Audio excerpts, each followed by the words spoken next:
Hello everyone! Welcome to Melissa's Musings. I am in a slightly different setting. Thank goodness I left myself an extra moment of time. I was literally outside, all set up. Situation was beautiful. I had checked my background. It looked good. And I don't know if you can hear the background noise, but all day today, the next door neighbor has been chopping down a tree, which has been kind of sad. I've been upset about it.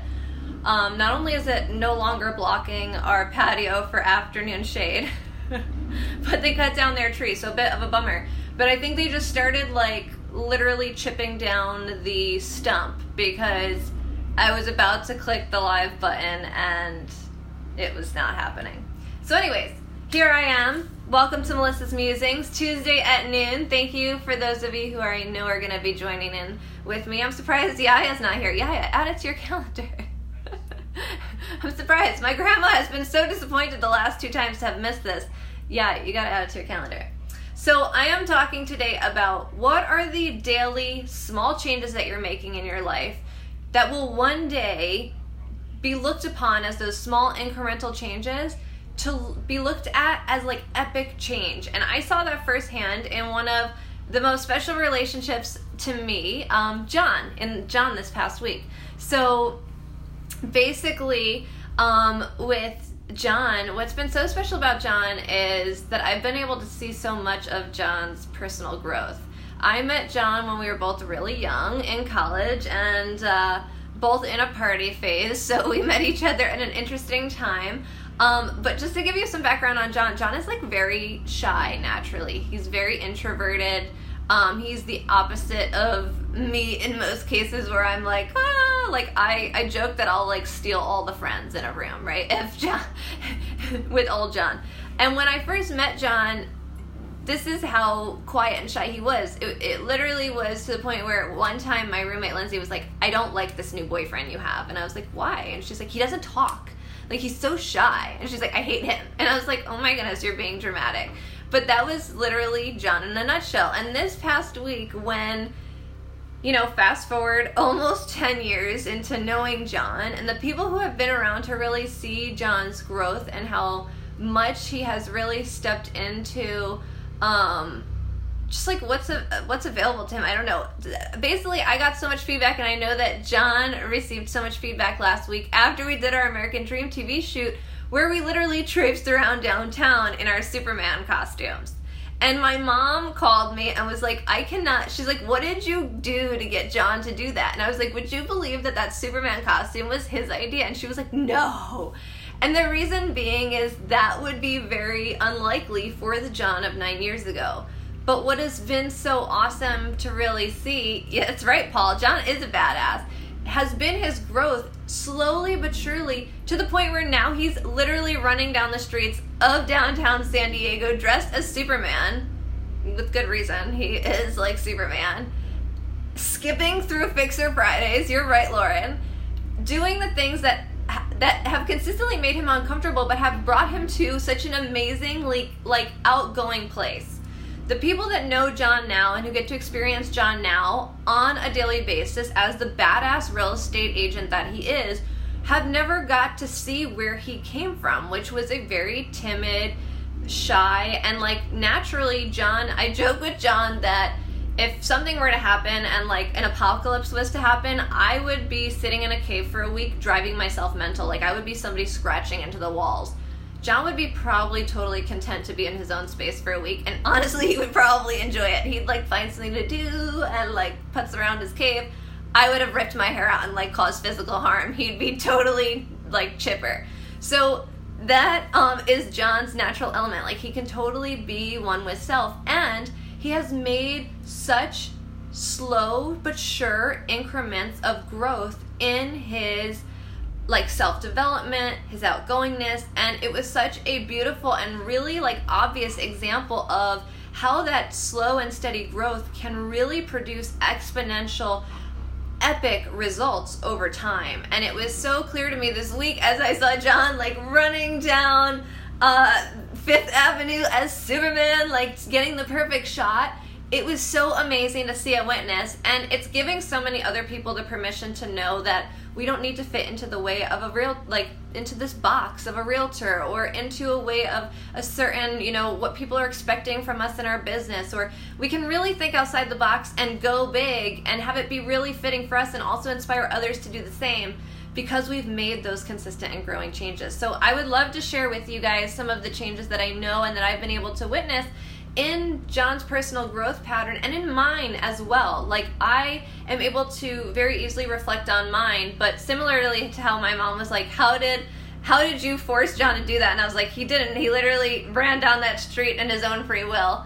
She was also like, who handed you a microphone? Because I learned when you were 2 that was a mistake, and like, I love the microphone. So while I have also experienced a lot of growth in terms of like being on video and being more outgoing, I would say that mine is a little bit more natural. I have always like I love the limelight. I clearly like strive for this connection. I enjoy it. And so my growth, I feel like, isn't as epic of a shift as those who were, you know, who have known John for his entire journey.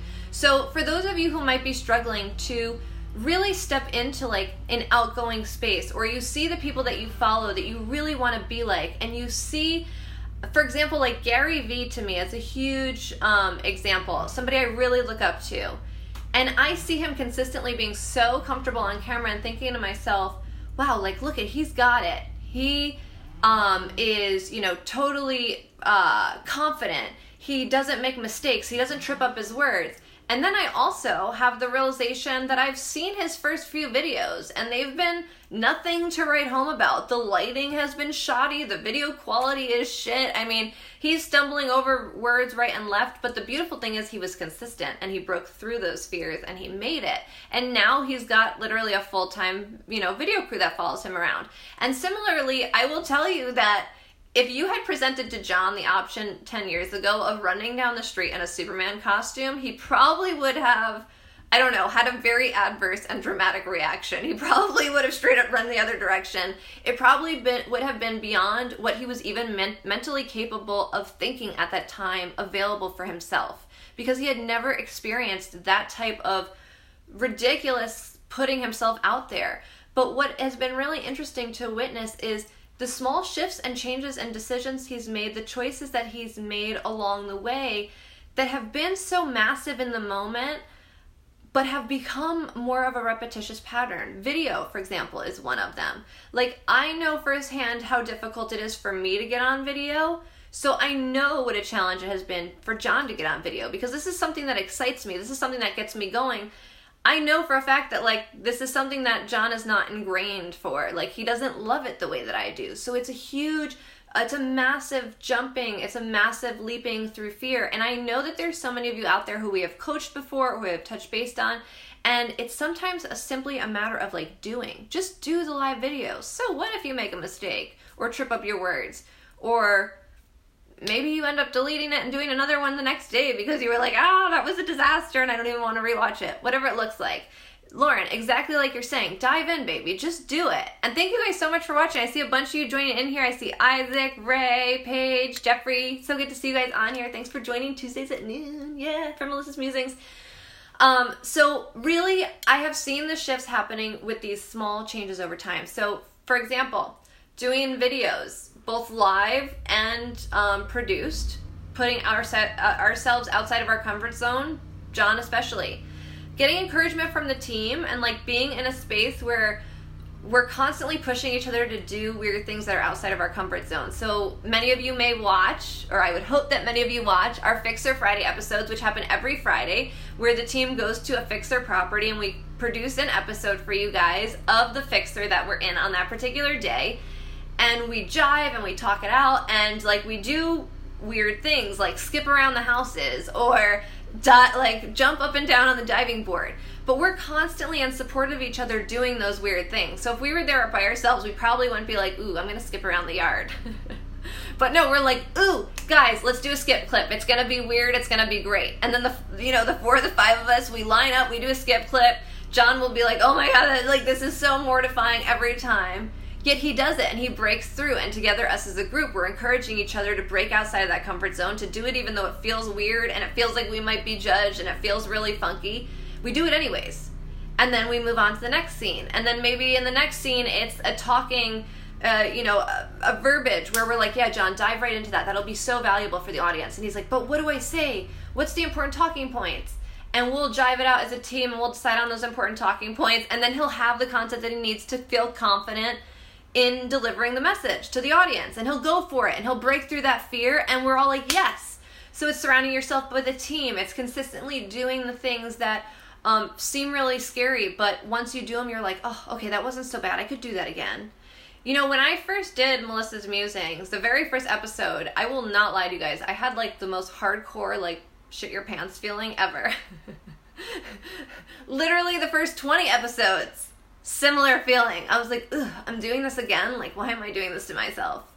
Then, every time I do a gnarly topic on Melissa's Musings, that same feeling comes up. Literally 2 weeks ago when I decided to, like, kind of rekindle Melissa's Musings and do Tuesdays at noon, my first thought was like, oh, don't do it. Like, what if some people are like, this chick is back? Like, I don't want to see her.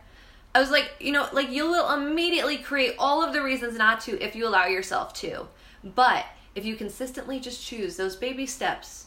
Sometimes I don't feel like doing a full-blown video. So you know what? I'll do a couple live clips. I'll do some stories. Sometimes I don't feel like doing a musing. So you know what? I'll do a Get Real with Real Estate. Sometimes I don't feel like doing anything at all. I feel like doing shit. So I'll just straight up pick up a book and I'll read a little bit about self-development. And if you notice, my hands haven't stopped moving. It's simply one foot in front of the other. It doesn't matter what it looks like. It doesn't have to look a certain way. But I will swear to you that when I first met John over 9 years ago, and I fell in love with the shy guy who truly came out of his shell when were drunk and partied. I got to see John in his element very early on. Now he comes out sober all the time. That alter ego he used to call Jack Steele. But Jack comes out to play now on a daily basis because of all of the consistency.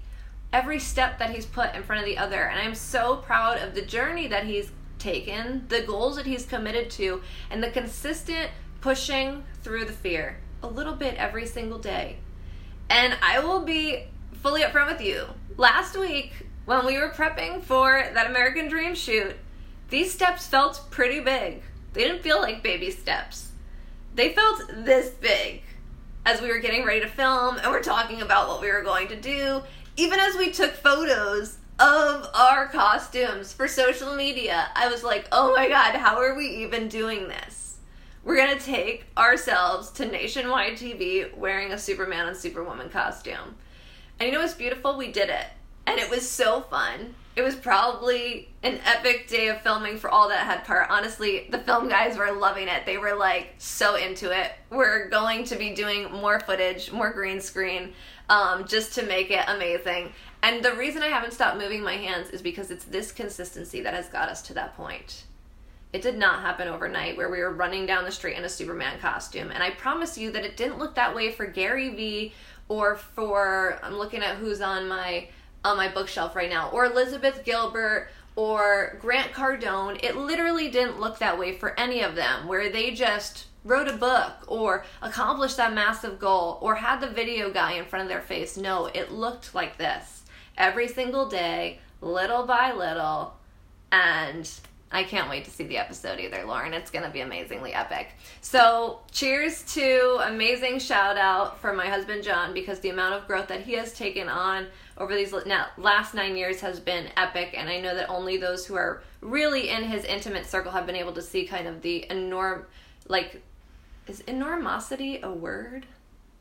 The enormosity, no, really the hugeness of the growth to this point. It's such an inspiring thing. And I know that you 1,000% have that in you too. It literally takes shifts that are so small. Like literally today when you eat your dinner, maybe don't put that dollop of sugary ketchup on your plate, or maybe opt to eat a couple more veggies instead of a bigger piece of meat, or maybe just shoot a voice message to a friend instead of a text message because it's a little bit more, like it feels a little bit more uneasy. I encourage you to do the things that seem scary, because each time you do, you will consistently break through the things that are holding you back. And before you know it, you're going to be running down the street like a Superman yourself. I love you guys. Thanks for tuning into this Tuesday of Melissa's Musings. Bye.